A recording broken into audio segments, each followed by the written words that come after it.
Good evening, HMH family, community. We're here from the Nashville Lead and Literacy Summit, and I'm with Glenis Redmond, poet, educator, inspirer, who's just presented in front of some of our participants here. Glenis has been working in the world, traveling literally throughout the world, using verse and words and poetry to impact our young people's lives and the teachers. So welcome, Glenis. Hello, Patricia. It's so good to be here. I'm happy to be in Nashville. Happy to be in Nashville. So Yes.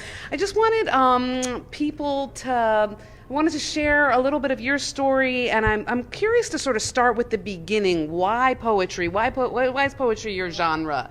How did you choose it, or how did it choose you? Well, I think poetry chose me. I think poetry is one of those immediate forms that goes straight to the heart. Like, it just doesn't bypass. Prose is beautiful. I love prose, but poetry is a lot like me. It's spring-loaded, and just kind of moves really fast. And I think the reason I chose it is because there were so many great poems that I heard that just when I was young that just spoke to me, and I saw myself in poetry, and so it was a very accessible form, and I can't get enough. Here's the 25th year of being a teaching artist and a poet, and I feel like I've just begun because there's just so much to learn and so much to give away. It's just a form that's so easy to give away in the classroom.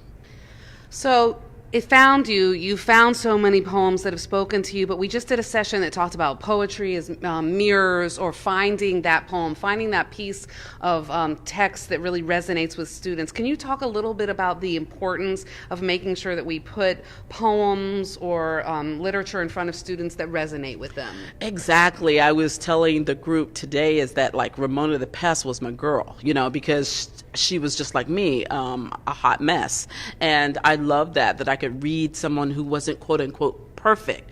But it wasn't until I was 12 or 13 that I actually found characters in books or poems that resonated with me. And the iconic novel was Maya Angelou, I Know Why the Caged Bird Sings. And when I heard her story, because her name was Marguerite, I knew that if she could make it coming from Arkansas as a poet and writer, poor, black, that I could too. And so I think it's so tantamount that we be able to see ourselves. It's not always along racial lines, Right. But for me, having my first 12 years, not having one character that was black, not having one black book, it was so powerful when I did find this treasure chest of authors who are thinking and going through the same obstacles and life story that I had gone through. And I think it's important to create that environment in your classroom, because you don't know what's going to be somebody's initiation text. It may not be, because I'm of color, it is a book of color, but it might be. Right. You never know. So when we have rich environments, students have that opportunity to find that doorway. Edward Hirsch calls it the initiation poem or the initiation literature, because it's not to say that when my mother gave me Alice in Wonderland that I wasn't inspired, because I was. Right. Jabberwocky, come on. Right. But it was also, the older I got, the more I needed. I needed skills of people who were going through the same thing. And for me, I was always looking for, how did they overcome being, growing up poor? I was like, what is their overcoming story? So I was always trying to find that. And I realized that everything I read, everything I watch, I'm really looking for a story of overcoming. I think that the first poem I ever wrote, I didn't have a mirror text. I wrote my own.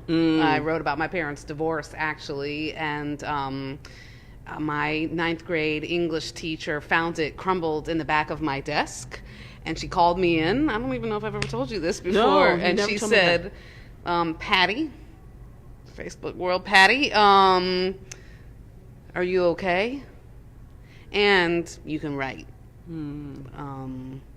Yeah. That makes me emotional. Because my daughters are children of divorce, and to have literature to help you along with those, those intense transitions. And I remember my daughter Amber, who is a poet, named after Maya Angelou, and there was a line that she wrote. We were at some reading, and it was after we had divorced, and she said, "I remember when my parents sat me down to the table to tell us about their divorce, and I knew that I would never eat a whole meal ever again. So, yes, I think literature can do that. It can help us. So you work with students, and I've heard and I've witnessed you working with young people across this country, and you're told by administrators, oh my God, they've never acted like this before. What do you think it is about the form? You've told us why it chose you and the importance of mirror text, but in your work with students, tell us what poetry does. I think it connects and it reminds students, or it helps them to discover who they are. So I believe in the form of storytelling, whether that is a book of prose or if it's a poem. I'm always trying to set the context for them so they can have moments or many doors. I mean, I always think about poetry as a house with many doors. And they can enter in the back door, the front door, the basement, wherever. Some come through the attic. I mean, just wherever they can. And so I'm just trying to create this moment, this rich environment, so that they can write, they can create. And I was just in Molokai, and I mean, they were like, I don't know if they're going to write, but they put 3 classes in one class, and that's a lot. And I'm also a little bit crazy. I mean, because I tell them, like, look, if you don't write, I'm going to take my big old brown eyeballs and I'm going to come over and look at you while you are not writing, But, that's funny. But at the same time, it's like, I see you. What I'm saying is I see you, and what you have to say matters. And if you're stuck, I'm going to sit here until we get unstuck, and we're going to have a conversation about it. And so I take that kind of energy. And that's not to say that I get every child, but I get a lot of them. I get a lot of them because they want to tell their story. Can you tell about a recent experience that you've had with a student who either really had a remarkable response to your poetry or wrote something that just, really surprised you or their teachers? Well, I'm the poet in resident at the Peace Center in Greenville, South Carolina, and also at the State Theater in New Brunswick, New Jersey. And in Greenville, I was at a charter school, Legacy Charter School, and I went to work with 5th graders. And I work with elementary schools, but I'm usually middle and high. But I have worked with middle school, and I was kind of dreading it a little bit. I'm like, 5th graders, okay, like they're a little young for my work. And I had done this poem for my mother, Mama's Magic, that I did tonight. And I always preface when I'm working with young people, I said, I'm going to do this poem for my mother. And I grew up poor, but I want you to tell me why I did not know I was poor. So that's what I want you to listen for. I cannot believe these alarms right now, but that I want you to listen why I did not know I was poor. So listen for that while I do the poem. And so I did the poem, and I got finished, and immediately hands went up afterwards. And kids were saying, well, because your mom gave you all kind of stuff. I'm like, nah, but that's good. Right. And then I think somebody else said something else, and there was one little boy who raised his hand, and he said, I know exactly what you're talking about. Me and my mom, we've been homeless. And wherever my mom is, I feel safe. That's how you didn't know you were poor, because you were with your mom. And I almost lost it because it's so true. It's just, he got it. He was looking, one of the things that you tell students when they're looking at poetry, what do you notice? What do you notice in the poem? And number 2, how do you connect? And he was showing me that he had connected with this text, and he had lived this text. And not only that he connected with it, that I understand the walk, because I'm living the walk right now. And I literally, that was during the performance, and we went in the classroom and wrote after that, he wrote a powerful piece after that. And I cannot tell you what it would meant for me if I was in the 5th grade to have someone who looked like me to come in the classroom. I never had that. And so I try to show up who I am for students. And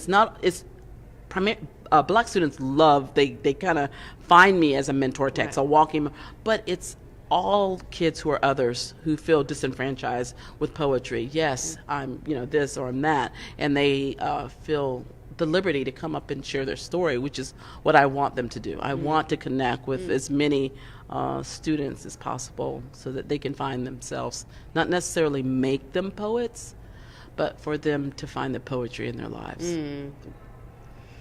So, as we bring this to a close, I'd love to hear a poem. Glenis, you got something you could share with us? Poet always has poems. I'm going to just share one that I didn't share this evening, and it's about my initiation poem, 1,968 Winters, which is by Jackie Early. Please look it up. I wrote a whole essay on it. So this is a self-portrait poem that I wrote to that poem. Self-portrait, bard in the making. When I was in the 5th grade, I was the biggest tomboy, always in t-shirt and jeans, baseball cap turned sideways, complete with ashy elbows and skin knees, and a mouth full of pink bubble gum. I made popping and blowing bubbles into an art form. I was the princess of the playground, ruled at prison ball, handball, tetherball. I could pummel, smash, catch, and throw. I was the fastest sprinter in the school. I could stop on a dime and give you 9 cents change. In other words, I worried my mother. She wanted me in matching outfits, legs crossed and voice ladylike quiet. But I was ollie ollie oxen free loud. Later that year, I heard my first poem at a Black History program. Yolanda Walker recited Jackie Early's poem, 1,968 Winters. Her voice became a red rubber ball that she threw over the heads of all the other kids to me sitting on the last row, sitting crisscross applesauce. The words hit with a thud in the center of my chest. It grew, it grew, it is still growing. I now take poetry in my hands, throw it to others, making a team of poets around the world.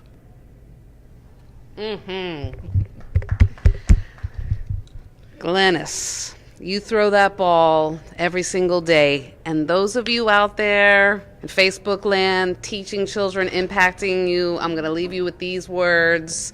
You may not be a poet yourself, but you are exposing kids to words, and we thank you. Yes, we thank you. And I wrote this poem for you, teachers, because you come back 180 days a year, because you lean into the too hard, into these kids today can't, don't, want. Because as the days grow long and the wind bends and the roads ice, you show up. Because you take mistakes back, welcomed as a door to sacred learning space. Because you see them. You see past the head on the desk, past the back to the door, right into buried hope, glint of curiosity. Because they keep you up at night. Because you set your table with kindness, integrity, and substance. Because your room is magic. They find you after school, at lunch, the place to be. Because you are their favorite teacher, because you are the special sauce, because you are their true north, bright magnetic force field, writing their compass, turning them around 180 days a year, because.